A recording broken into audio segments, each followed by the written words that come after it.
is the Q&A box. So the chat box is really the best place for you to have conversations with one another, ask and answer questions with your peers, kind of have a running backlog and conversation as this presentation is going forward, and we're learning all sorts of great stuff from Mike. If you have a question that you want Mike to answer in particular, please make sure you put that in the Q&A box. I'll be keeping an eye on that and flagging it for Mike to make sure that he sees your questions and can answer your questions. Final piece of housekeeping here for you. When you are in the chat box, you've got some options. You can send your message to panelists, or you could send your message to panelists and attendees.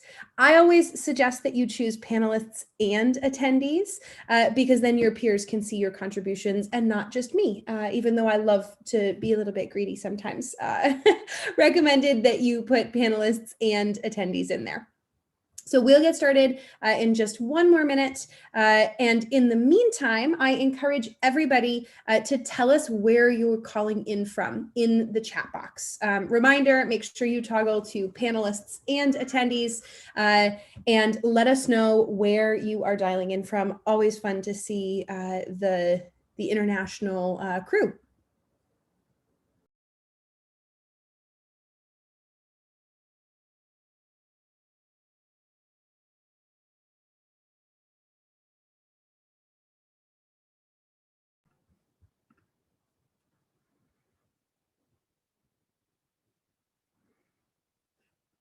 Oh, wow, we've got a bunch of folks, a bunch of Canadians, a bunch of folks from Montreal today. So welcome, Montreal representing. I always like to see kind of who wins in terms of location. Bunch of folks from Texas, welcome.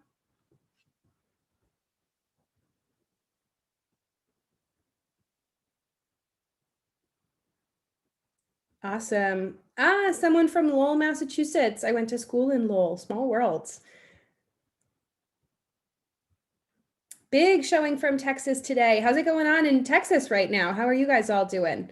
I see a Missouri, I see New Jersey, Oregon, fantastic. And again, I think I'm gonna have to declare Montreal the winner. Toronto was close, but I saw more from Montreal. So I think that, oh, from Atlanta, but born in Toronto. I don't know if we can count that one, Chris. I think Montreal is still going to reign supreme. But as folks keep dialing in, keep adding where you are from in that chat box.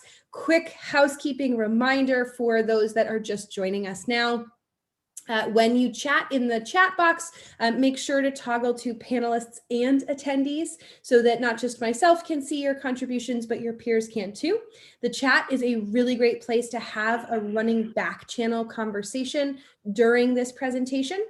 If you've got a question that you want to make sure that Mike himself sees and possibly answers for you, the place to put that is in the Q&A box all the way on the right down there. And I will be keeping an eye on that, and we'll have some time for questions at the end. So Mike, you can pop me to the next slide. Let's get going here.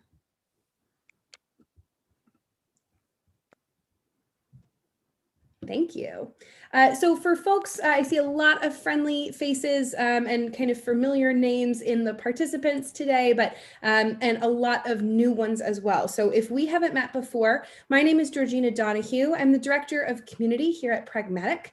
And Pragmatic has a really robust community that is full of alumni who are really brilliant, love to share their ideas and thoughts.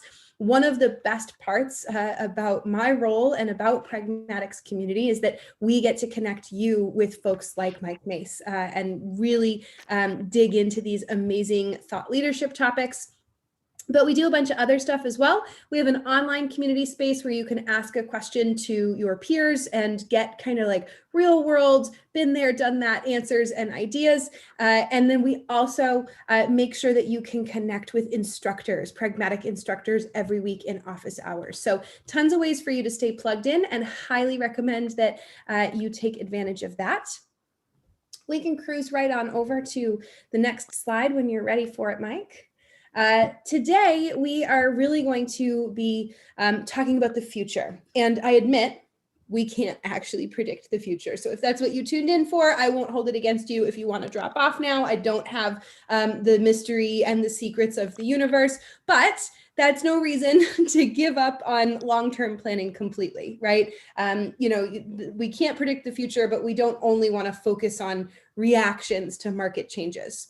So today we get to chat with Mike Mace about where that middle ground is between over-planning and only reacting to things.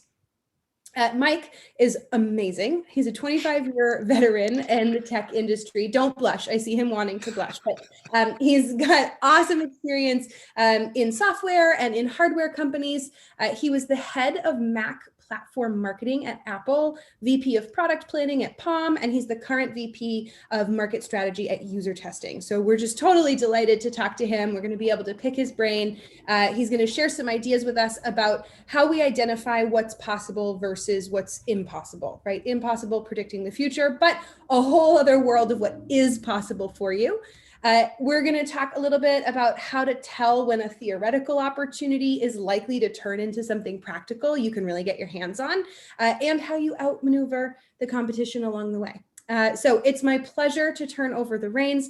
Mike, we're totally delighted to have you here. Welcome. Thanks for joining. Oh, thank you. And thank you for such a nice intro. I mean, now we've set everybody's expectations really high.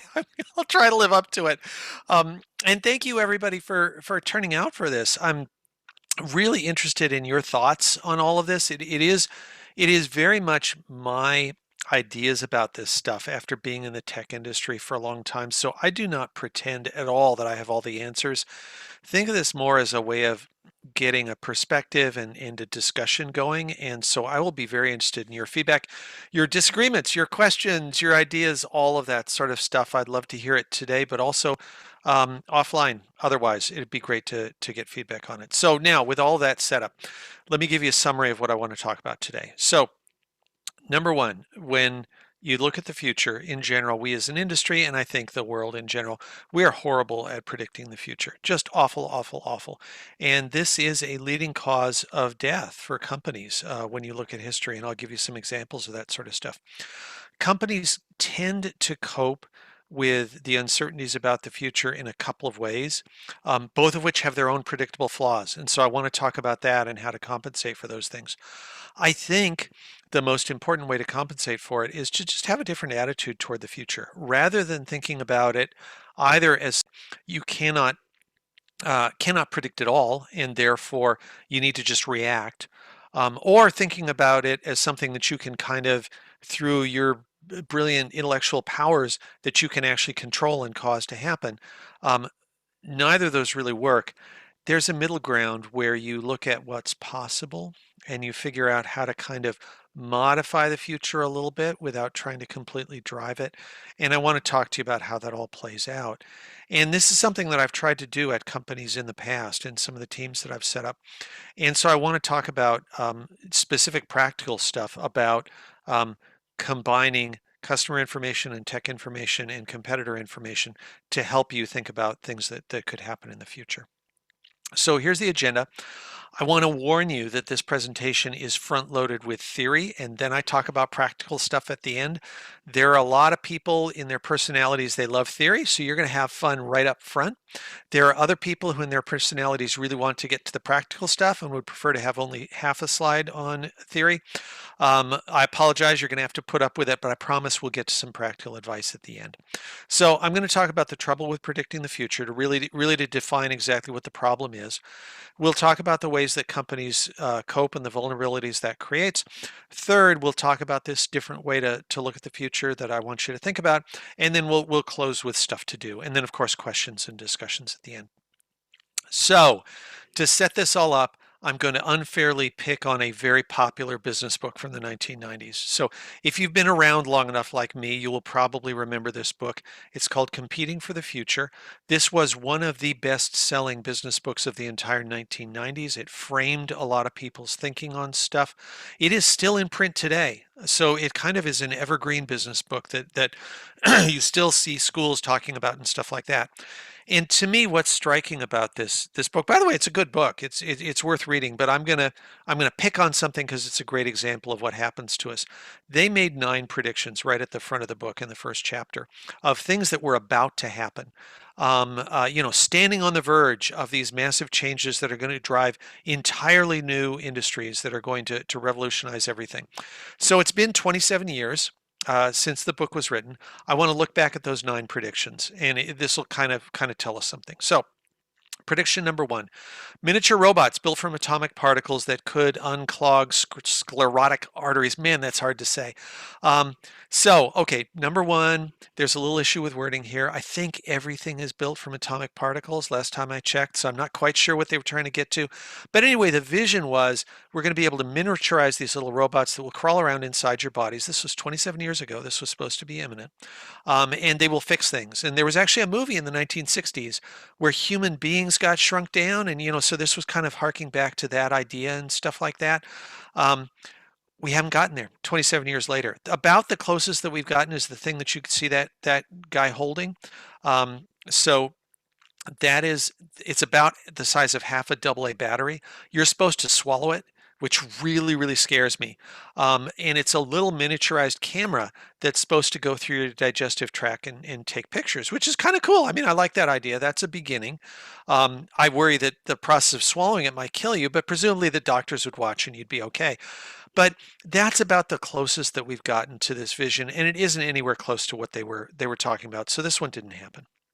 Next one: telephone switches and other devices that provide real-time translation between people in different languages. Well, okay, we're getting toward this. I mean, you've got this today for definitely for text. It's pretty reliable at this point. Speech, a lot of it depends on accent and which exact languages and stuff like that.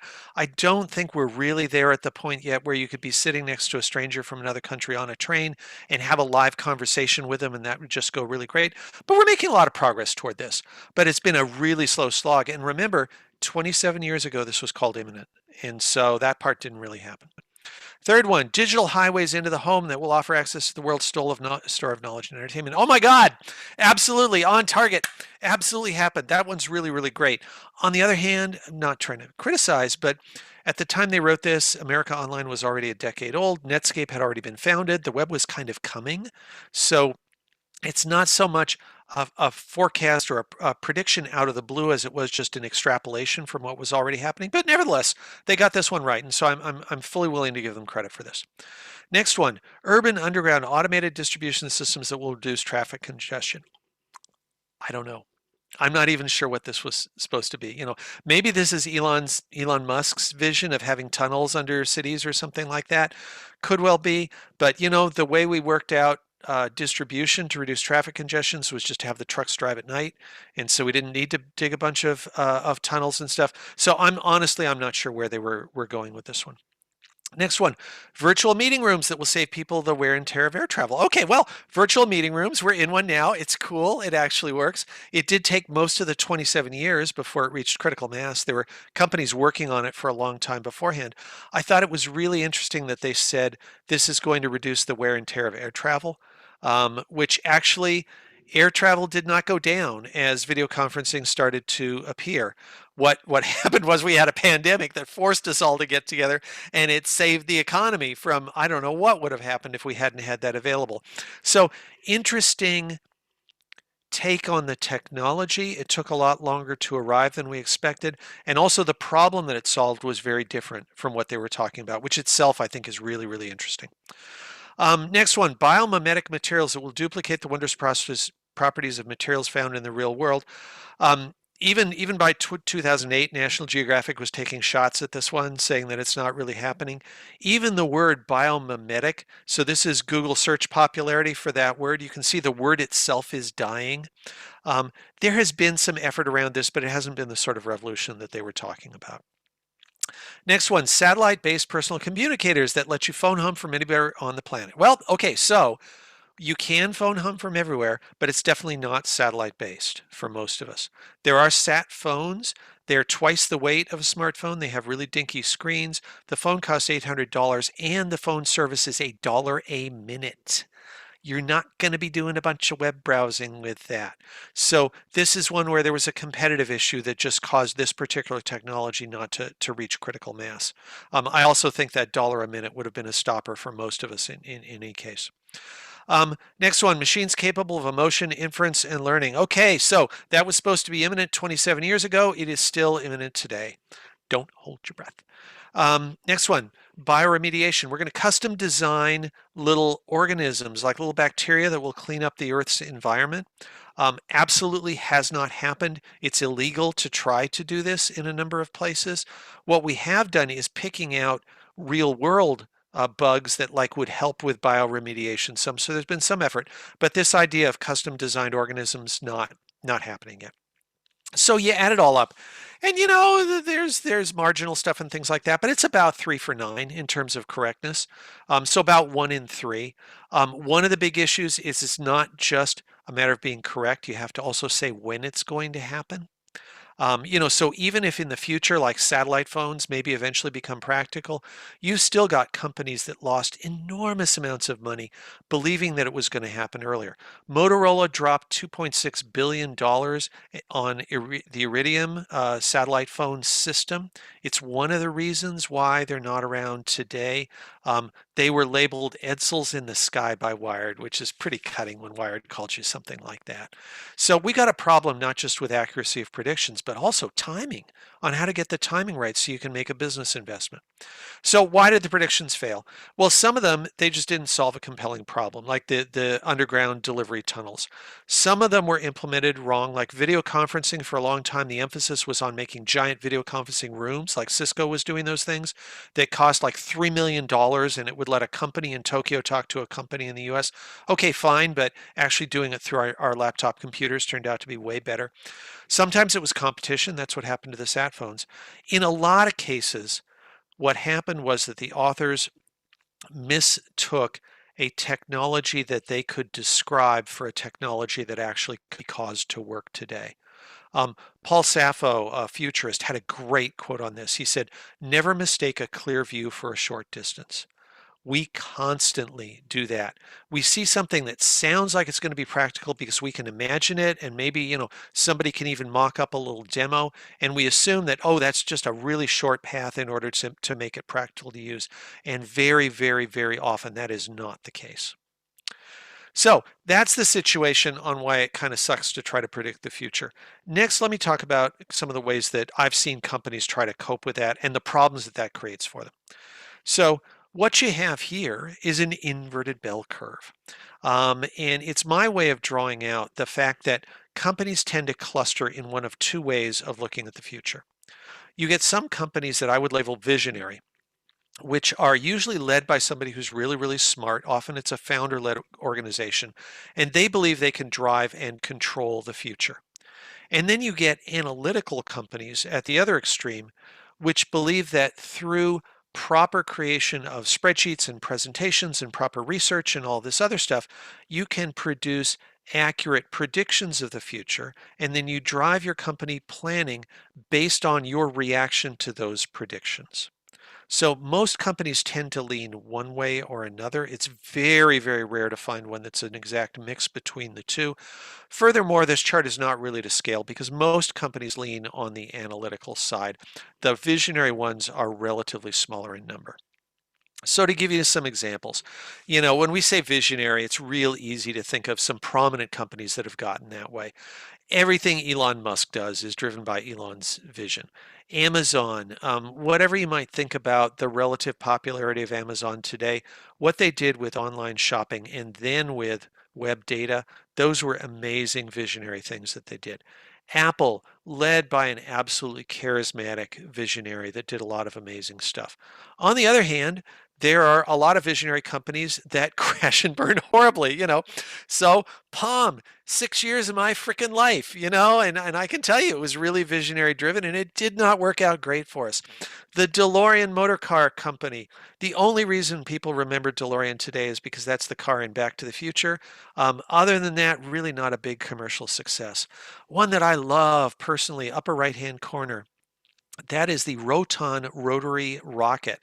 Okay, that's real. That was in, I think it was the 1990s. So this is pre-SpaceX, and it was going to be a rocket that was launched on rocket power, and when it returned to Earth, rather than having parachutes, it had jet-powered helicopter blades that would spin really fast to slow it down and bring it back to Earth.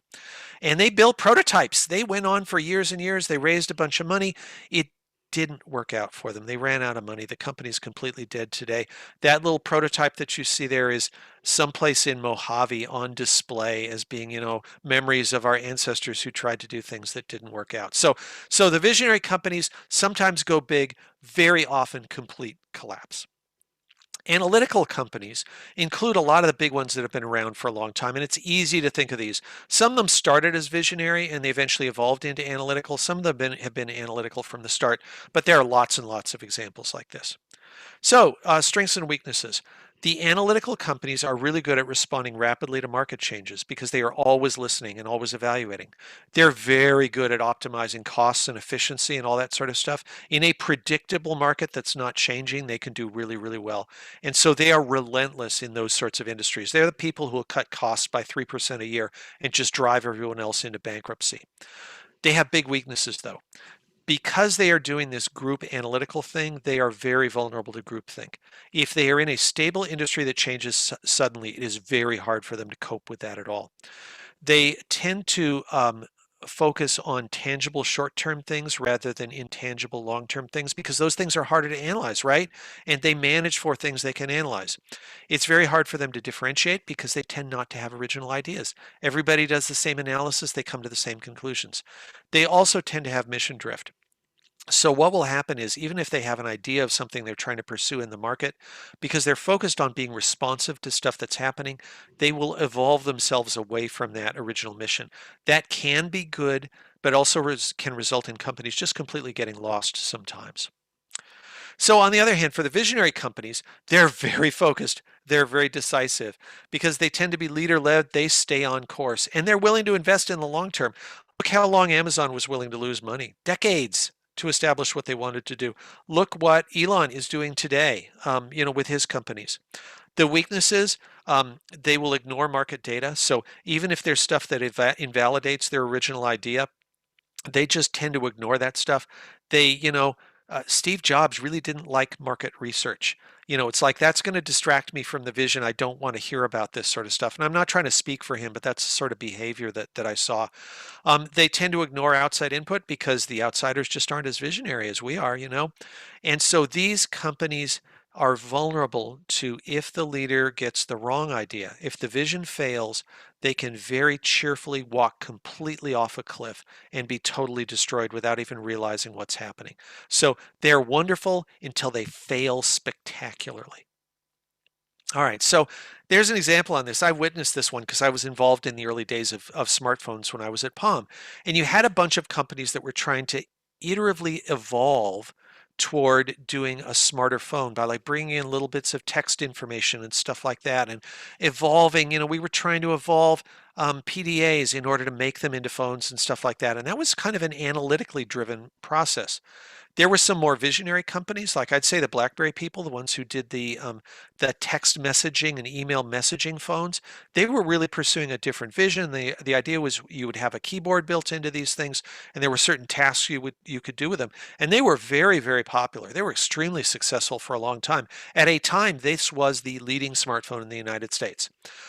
But then something happened called Apple, and they came up with a completely different concept, which is, hey, get rid of the keyboard so that we can have a really big screen. You're going to use that screen to browse the web. We're going to make it a great web browser because all the mobile web browsers before then had been sucky. We're also going to bundle it with a music player, which they already had a big business around, so they could leverage that music business. And they basically stole the entire smartphone industry because Steve had the right vision. And this is the quote everybody always likes to use to beat up the people who are trying to compete with Steve. This is Steve Ballmer, at the time CEO of Microsoft. Now he owns a basketball team, so that tells you how things worked out. And he was talking about how much he disliked Apple's strategy and how it didn't fit with the viewpoint of people who were looking at this analytical stuff. Now, Ballmer was also trying to wish away the competition. He was a sales and marketing guy, and so part of this is just the rhetoric that he was using. But nevertheless, Microsoft also had this kind of attitude. So I think the answer, the lesson from this entire presentation so far is the way to deal with the future is to be Steve Jobs. And if you're Steve, that's great. Go for it. Drive your company. That's absolutely fine. Unfortunately, I'm not Steve. I don't think any of us actually are. And so what do we do about this? And that's what I want to talk about next. So I believe, my opinion, we need to change the way we think about the future. The most important thing about the future is that it hasn't happened yet. Now that sounds like kind of trite and silly and stuff like that, but I want you to think about that really carefully. Because it hasn't happened, it cannot be predicted. In its nature, it is impossible to predict the future. If you could, go get rich on the stock market and share some money with me, please. But it can't. It also can't be completely controlled and driven. However, it can be influenced. And I've seen a lot of cases in my career when there have been possibilities to kind of nudge the future toward the direction that you want to go. What you really want is some sort of map that will give you an idea of what possibilities there are in the future. And think about this. This is a little bit old school, but for a long time for me, the way I would plan like family vacations is we'd get all the maps from the auto club, and then we'd go and we'd look at all the places we could go and how do we string it together. And we go, oh, we could go to this park and then we could drive to this place and that sort of stuff. And we'd plan out an itinerary that was all driven by the locations of things that we wanted to get to and by the road network that would let us go there. And we could plan out what would be the most fun vacation that way. I want you to start thinking about the future that way. Drawing out a map, not of what's going to happen, but what are the possibilities that might happen, so you can think about the destinations that you want to go toward. And building out this sort of possibility map includes taking information from several places.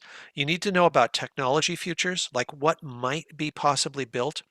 You need insight on where the competitors are going because they're going to block you from going to certain places on the map. And you need to really understand customer psychology, which is like the places you could go to, the markets that you could serve. And you need to integrate those three perspectives into a single view to build that map of possibilities. So for a visionary company, what this map can do is enrich the vision of the founder or whoever's driving the vision, and identify those cliffs before you march off of them. So it's not a matter of replacing the vision. It's a matter of making sure that the vision has been properly vetted and that it's been enriched by this additional information. For an analytical company, the map can be a tool for thinking more creatively, fleshing out what the long-term opportunities could be, making them more vivid and more well described so that the analytical company can respond to them, and kind of a way of breaking or challenging the consensus that those analytic companies tend to fall into. So let's talk about how you build that map. So first of all, if you're looking at technology possibilities, I've watched a lot of things over time where we thought stuff was imminent and then it didn't turn out happening. And the best way to counter that is, first of all, to talk to really bright practitioners. You don't just want consultants because sometimes they're too detached from the day-to-day realities of what's going on. It's really good to get really smart people who are directly involved in building stuff rather than just observing. You want them to be experienced enough to have failed a few times. You don't want them to be too young because then they don't realize how things can go bad, but you don't want them to be so experienced that they've graduated into only doing consulting and they start to kind of lose touch. So what you want to do with these people is ask them what's coming, what's imminent, what are the cool new things that are going to be appearing, but you're going to filter that information very, very carefully. In particular, very often hardware stuff looks like it's about to become real way far before it actually does. So when I was back at Palm in about the year 2000, we were looking at future technology things that could really revolutionize mobile devices. And the thing we focused down on was flexible screens. because at that time there were companies working on flexible screens. And think about it. If you had a flexible screen today that really worked well, you could make a smartphone that was the size of like a lipstick dispenser, really tiny, easily fit in a purse or a pocket or something like that. And when you want to look at, and when you want to talk on it, you could just hold it up really easily. It's really tiny. Hold it up to your face. It's got a little microphone, a little speaker, kind of almost like an earbud, just slightly larger than that. But then when you want to look at data, ooh, I'm going to unscroll the screen or I'm going to unfold it. Maybe it's like a Japanese fan. It's a little thing that folds out. And then I have a big screen that I can look at. And there were people talking about making flexible screens. And so we got together with our advanced technology guys. We had a bunch of them. We said, based on what we're seeing, 2003, we're going to be able to get bendable screens by 2003, and therefore we should be planning on this stuff. Now, we didn't get to the point of actually building the prototypes and stuff, but we were seriously thinking that that was the next big breakthrough in mobile devices. So here we are 20 years later, just barely starting to appear. Why? Because there were problems with producing the screens. You're bending the screen all the time and it breaks all little wires that are in there, all the little electronic connections, and all the pixels start dropping out after you've flexed it about 15 times. The industry has spent the last 20 years trying to figure out how to solve that problem, and we're just barely starting to get there now. So that was a perfect example of a really clear view of where we were going to go, but the distance was not short at all. So my general rule for any hardware component is if it is not actually starting to come off a factory floor in small quantities, it is not real, and you do not know when it's going to be real. Software, somewhat similar. Different types of software. If it's really straightforward to build a piece of software, then you can usually do a pretty good prediction on how long it's going to take. If the software involves new functionality, that you're not, any new science, any new, we're not sure of the algorithms, we're not sure if the algorithm's going to work, something like that, you have no idea when it's going to be done. And you cannot plan on the basis that you've got it. So you may know possibilities. You can figure out, okay, when am I going to know if this is good enough that we can start planning for it? Like, okay, maybe I'm going to track the factories and I'm going to see when they can start giving me real working prototypes that we can start to play with, stuff like that. So you can anticipate what the future possibilities might be. You can start to build that map, but you don't lock stuff in hard and make hard business planning assumptions around it. You don't spend an enormous amount of money until the stuff's a little bit more real. Now, so you get all that stuff, but you don't stop with the technology. A lot of companies make that mistake. The problem is engineers fall in love with the things that they can do with their technologies. And a lot of times customers don't fall in love with it the same way. So this is a data point. You start with that, but you've got to move deeper. So the next thing is learning to anticipate customer reactions to things. So it's not asking them what they're going to think about a completely new product, because people can't predict how they're going to behave in the future and what they're going to think.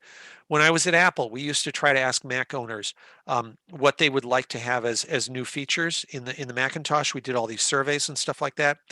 The surveys always came back with what they wanted was bigger hard drives and more memory, because that's the consensus thing that everybody knows that they want. When we asked them about multimedia features like, ooh, the ability to edit videos and stuff like that, 10% of the customers said they were super excited. 90% of the customers said they were not interested. We said, well, crap, why would we want to work on that? Because only 10% of people were interested in it. Well, then Steve Jobs came back to the company, because I was there at a time when he wasn't there. Steve Jobs came back and he said, you people are morons. Let's go invest in multimedia. And what he got was a differentiated product that he could delight people with. He made multimedia into something that they wanted, and he rescued the Macintosh. And the roots of that also drove the iPhone. So, it was getting an understanding of what would delight people if you could do it for them, as opposed to asking them what they want. That means you need to spend an enormous amount of time listening to customers so you can become a proxy for them, their problems, their needs, how they react to other products. You want to do enough of these conversations that you can start predicting what these people are going to say before they say it. You build an understanding of them into your head so that you can forecast what they're going to respond to. Somebody like a Steve Jobs does that intuitively. That's great for him. Other people can learn to do this through having enough customer conversations. Now, the challenge here is that doing this through traditional interviews is an enormous pain in the neck. It's hard to recruit. It takes a lot of time to set this stuff up. You usually don't have the time to do it. And so we skimp on it. we do a small number of interviews, or we just interviews friends and family, or maybe other people in the company, none of that stuff is accurate. So technologically, the company that I've been working at, and there are a number of other companies doing this as well, we've been working on make it super easy to have interactions with customers. You don't even have to interview them live anymore. What you can do is make up a list of questions, have them answer that stuff on video. You can get automatic recruiting of the people you want. You get the results back in less than a day, so it's really, really fast. And all you have to do is skim through the videos and you'll understand what they're talking about. So that's what I encourage you to do today. I do have the little example of that because I want you to have a feel for the sort of stuff that you can do. So on the next slide, this is like a 1.5-minute video showing you the types of feedback that you can get through these systems. These are all real world examples of real customer feedback. These are all things that were produced in less than a day.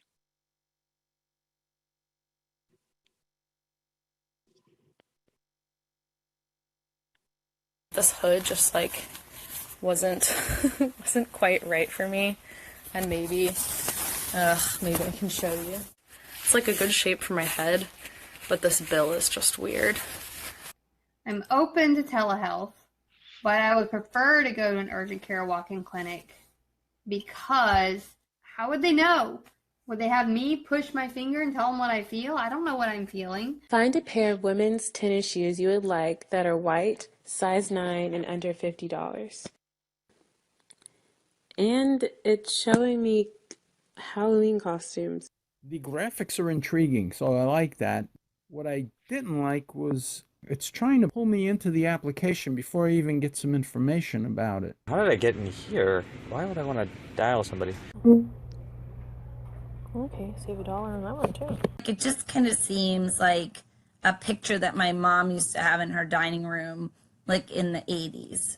So it makes me feel kind of depressed a little bit. Shelter in place, yeah. If I saw that, I would immediately close whatever I saw it. If it was print, I'd throw it in the trash. And if it was a company, I would do my best to not shop there ever again. Oh my God, this ad. This plays on my Hulu like nonstop. I love this ad. All right, you get the idea.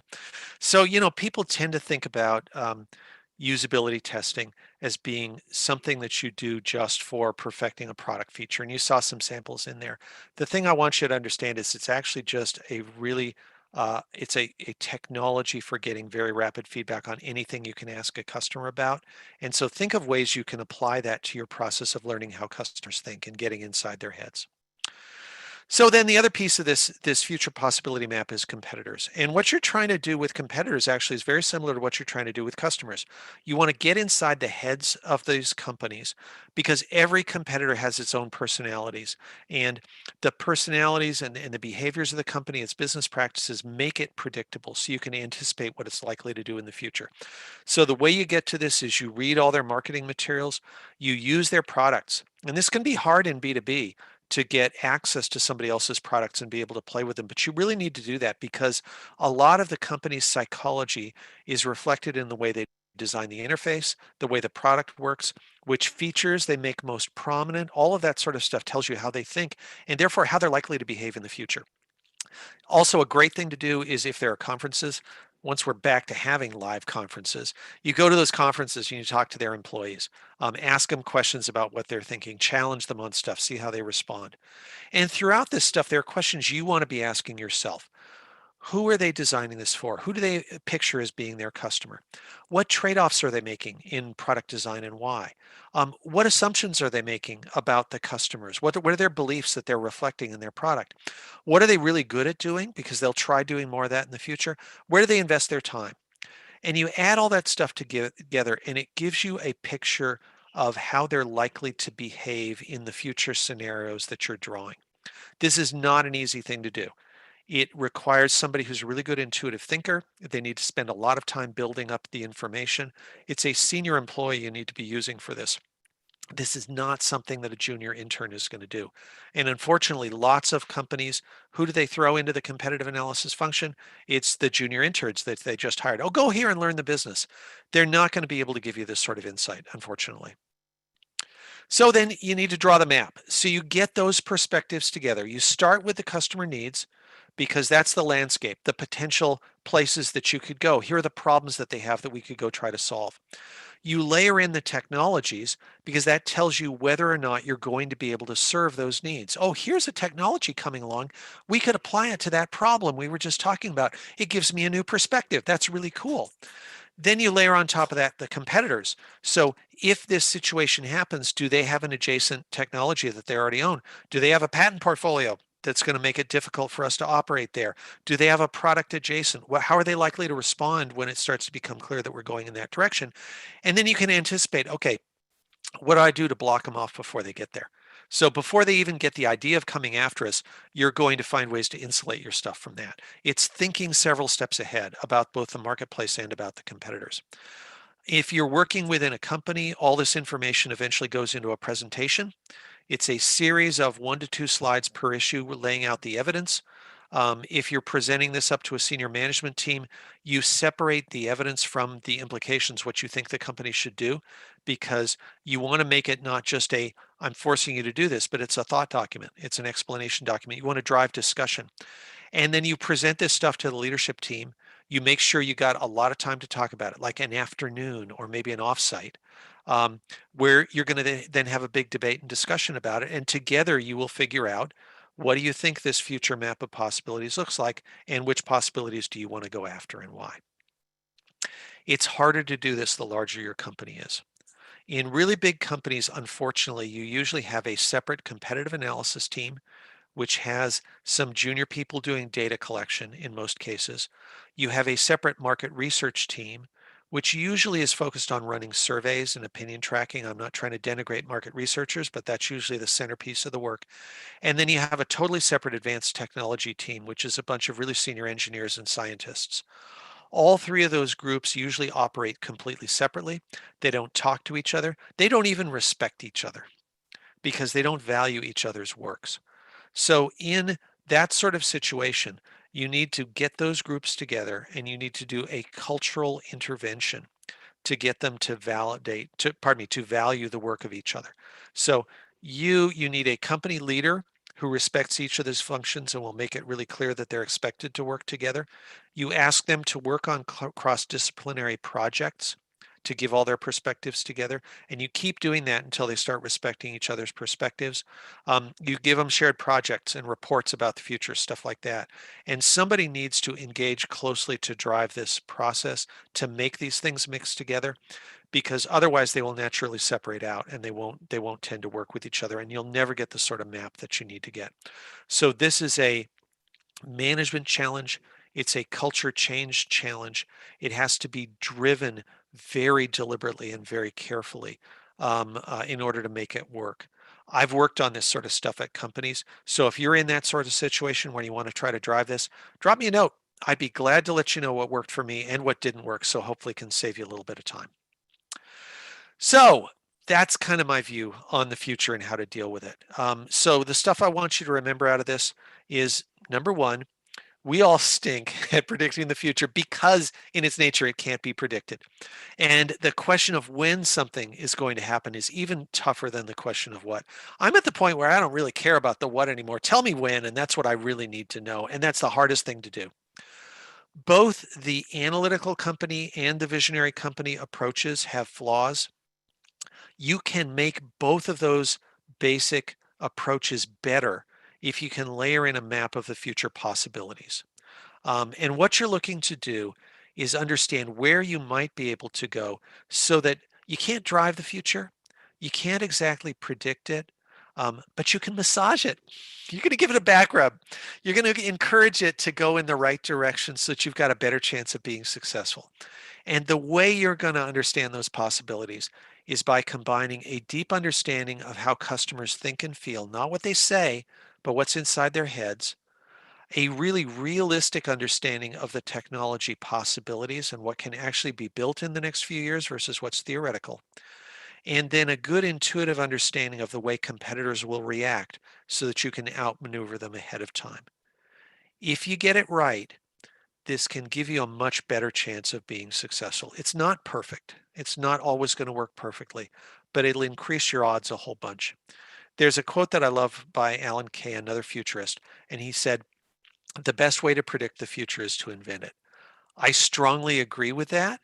The problem is he didn't then describe how to invent the future. That was kind of left as an exercise. So this is my take on how you try to invent the future, is by using this sort of approach. With that, I'm done. So there's my contact info. I would love to hear from you directly. Glad to have an ongoing conversation. But even more than that, I want to talk right now. So guys, fire away with questions and stuff. Yeah, please pop some of your questions into the Q&A box. While you're doing that, we are going to put up a quick poll for you. So this is just about how smoothly the discussion ran for you, and what the pragmatic team can do better to make these more enjoyable for you every time. So Mike, there were a couple questions that came through while you were chatting that you then beautifully answered in the flow of the conversation. So I'm going to skip those for the folks that asked them. I'm going to skip those ones because I think that Mike really beautifully answered those already. But if you don't feel like it was answered, please feel free to just pop it in again. Again, Q&A is the best spot for those. So the first thing that I want to ask you is about kind of those different archetypes of a visionary or an analytical company. Would you say that organizations gravitate towards one or the other? Yeah. Do you recommend one, or do you think the ideal is kind of to have a blend of both perspectives? What have you seen? It's a great question. I think there tends to be an evolution over time. Smaller, newer companies tend to be a little bit vision-led. Sometimes they're analytical. They can start that way right from the start, depending on the character of the founders.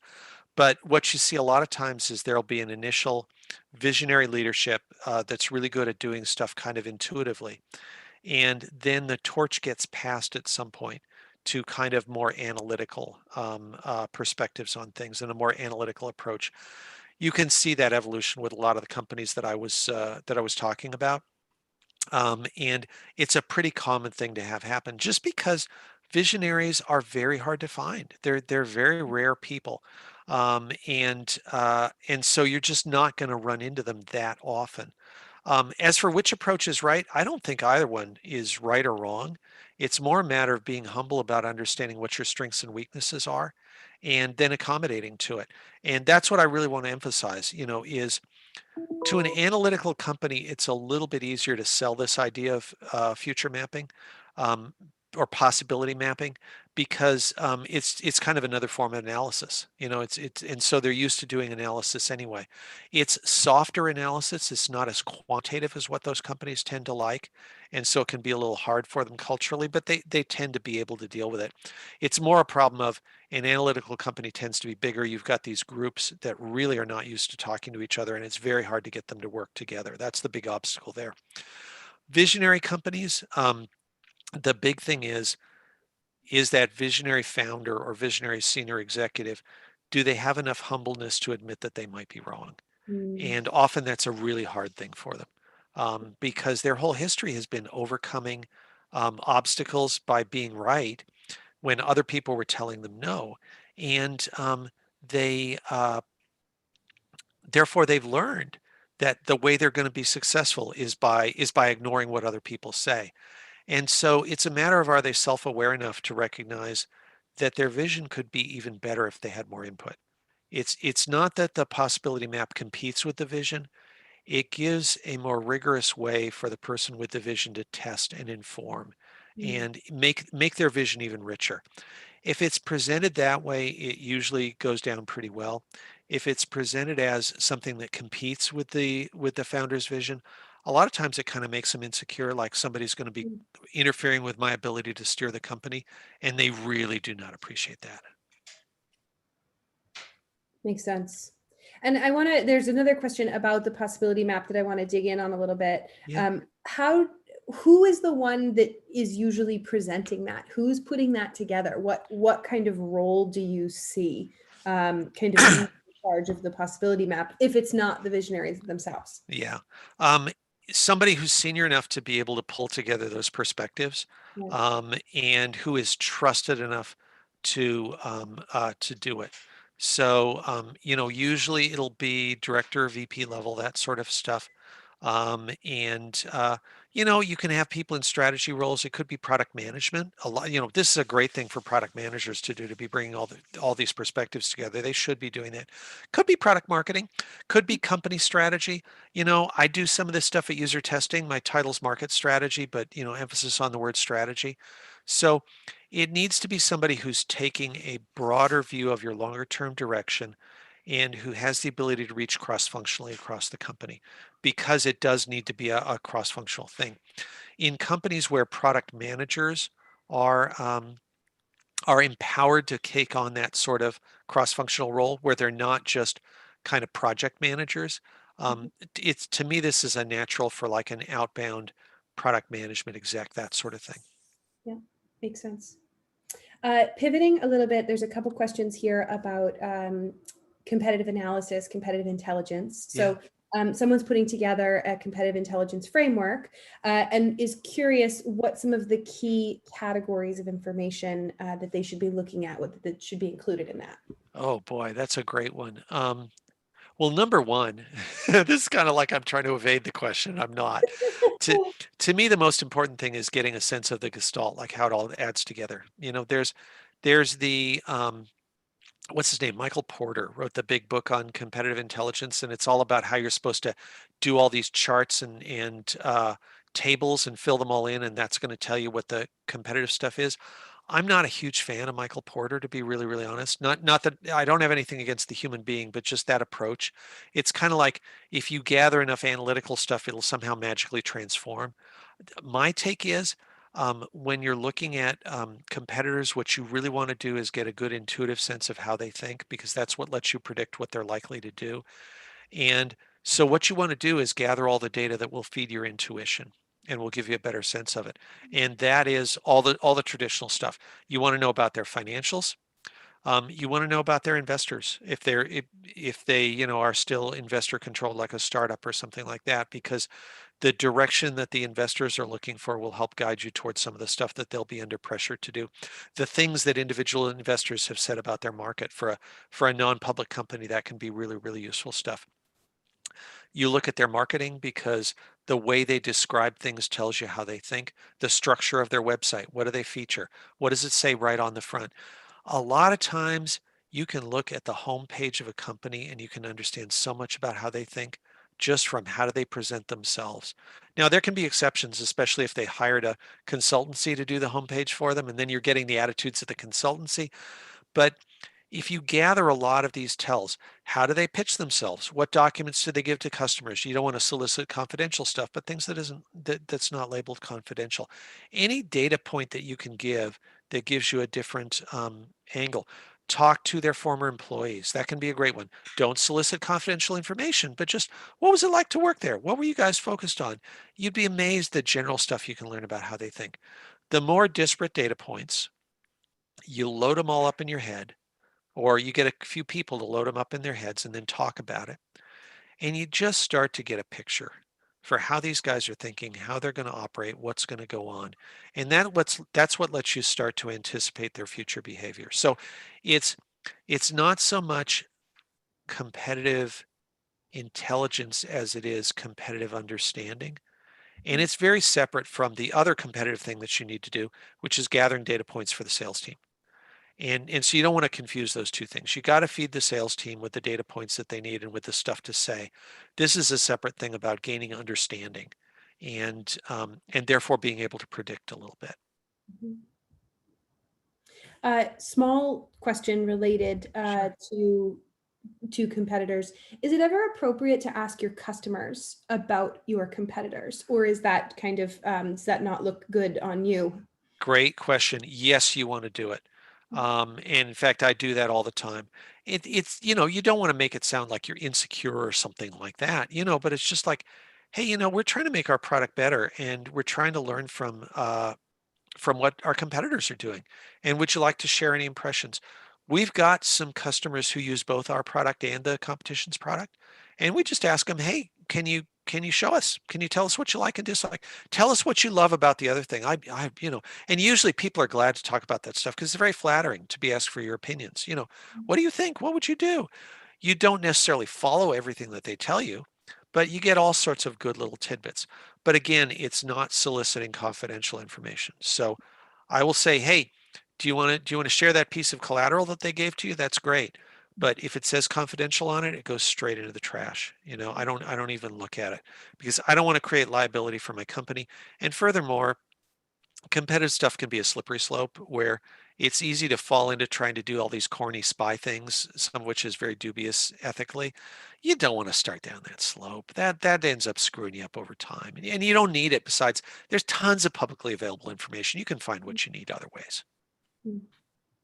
I'll add to that. My husband is in sales, not looking for the same type of market feedback, but he has a question. I overhear him on the phone ask all the time. That is, if our competitor X called you for a meeting, would you take the meeting? And it actually has been picked up now by his product team, and they've started to ask the question as well. Great. It's an interesting question, and you have to be tough though, because sometimes they say yes. Yeah. Well, and isn't that a valuable gift that they're giving you by saying yes? And my guess would be the follow-up conversation about why would be the most interesting piece of all. And I'd love to that. You've got to be willing to encounter information that bruises your ego a little bit. And that's true of technology. You'll fall in love with some technology that people are talking about. And it's the worst thing in the world to hear that it's really not practical yet, because you get your heart set on it, and companies get their heart set on certain ideas. And you've got to be willing to just be a little bit ruthless about, nope, that's not it, guys. It's not come together that way. And sorry, we've got to think about it differently. Yeah. All right, a little bit of a pivot for you. I think you're going to like this one. This is kind of a scenario based. Oh, cool. So we've got somebody who is working with a really visionary product from a small company and is working to position that for resale to a really large analytical company. How would you go about that? Do you have any advice? How would you market it? What do you think? Wow. Yeah. So a visionary product being sold to an analytical company. So definitely what you don't want to do is just push the vision, because they'll tune that out. I would say try for as much practical validation as you can. Since an analytical company likes to get data, can you get data of some customers reacting to the idea? Could be you could use a system like ours to get video, or it could just be quotes, or it could be, anything that's objective and independent that says to this target company, hey, this is real. It doesn't have to be quantitative data, but anything that gives proof points or suggestions or directions. Are there ways that they could validate it as they go along? So rather than trying to drive an initial home run where they completely commit, can you give them tastes along the way and ways to try things out? Basically, if it's an analytical company, you need to engage their analytical process. Good to have the vision, but you can't expect them to sign on just because of the vision. You have to satisfy that rational thinking, being able to work stuff through deliberately.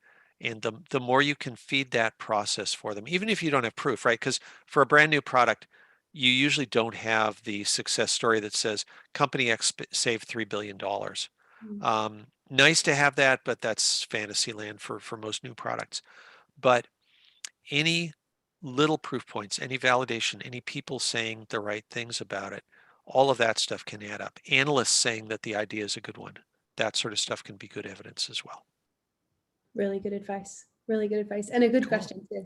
Oh, that's a great question. I love it. Good luck with that situation. All right, I'm going to try to jam 2 more in before the end of our time. A lot of feedback about the awesome video that you shared. Everybody loved the awesome user feedback, which of course you should all check out user testing. So wondering in relation to that though, if you're using a kind of tool like that or really getting feedback anywhere from your users, at what stage does that feedback matter the most? How mature should your product be in order to get the most valuable insights out of it? Early and often. So what a lot of companies will do is that they assume that this sort of feedback gathering is like market research. And what they say is, okay, I'm going to wait until our idea or our product is really pretty mature, like maybe close to release, because then I can show them the whole thing. And then I'm going to do a really large sample size, because, hey, you're supposed to get large sample sizes. Somebody told me that in school. That is completely wrong. Because number one, with this sort of feedback where you're looking to get anecdotal stuff, it tends to converge pretty quickly after you get feedback from 6, 7, 8 people, stuff like that. You'll start to hear repeats. If you do the same thing with 50 people, what you get is 50 videos saying the same thing, and it's really not useful. What you're looking for is, as you go along, to identify really bad mistakes or to validate key decisions that you're making as early as possible before you invest in them further. It's a check to make sure you're not doing the wrong thing.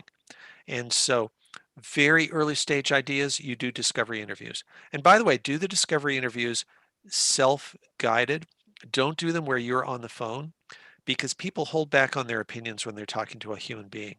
When they're talking just to their smartphone or their computer, it's much saltier. It's much more candid. It's almost confessional. You will get much higher quality feedback, believe it or not. Start very early when you're understanding their problems. When you start to get ideas on how to approach it, you do some validation on that. When you get sketches and prototypes, you validate those things. As you go along, you check repeatedly with small numbers of people. Far better to do a series of tests along the way that adds up to 50 or 100 participants over time, rather than waiting and doing 100 and finding out when the engineering is 80% done that you have to go back and start over. Do you really want to experience that? You want to find that out as early as you possibly can. Yeah. All right, last one. I know I'm right Yeah. on the minute here, folks. Yeah. So you might have just answered this question in the previous one as well, but someone else who loves the user feedback videos, but they've got a product that users really can't take video of due to kind of proprietary information. So they're wondering, what's a better way to get that feedback and that kind of caliber of feedback that maybe isn't an interview or a questionnaire? Are there any kind of other things? Yep. So number one, you could have them use it off camera and then go on camera to talk to you about it. So you can set it up so you're not recording their screen, you're just recording their face, and have them talk about it. Second is, if you want to see it actually in operation, if there are cases where it just can't be recorded because of confidentiality, can you get them to just meet with you? Can you go to their location and talk with them about it? It's not nearly as convenient as doing this stuff remotely, but sometimes you have to do it that way because of circumstances. But definitely, one way or another, either getting them to talk about it separately or going to their location or a combination of both, you really do want to get that feedback. You got to find some way to get it. Awesome. Awesome. Cool. Thank you so much. I am going to wrap us up because I know folks are going to have to drop for all their hard stops. We're a minute over here. This is fantastic. I really enjoyed this a ton. Everybody on the line, keep an eye out for an email from us in the coming days. You will get a recording of these of this presentation and the slides. Mike has also been super generous and shared kind of a goodie for you. So there'll be an ebook in there for you as well. So keep an eye in there. Sounds like everyone really enjoyed this. Tons of awesome comments here coming in and compliments for you, Mike. So thank you so much for joining us. Thank you very much, everybody. And if folks have other follow-up questions and stuff, you got my email right there, mike@usertesting.com. I'd love to hear from you. Thank you. Awesome. Bye, everybody. See you next time.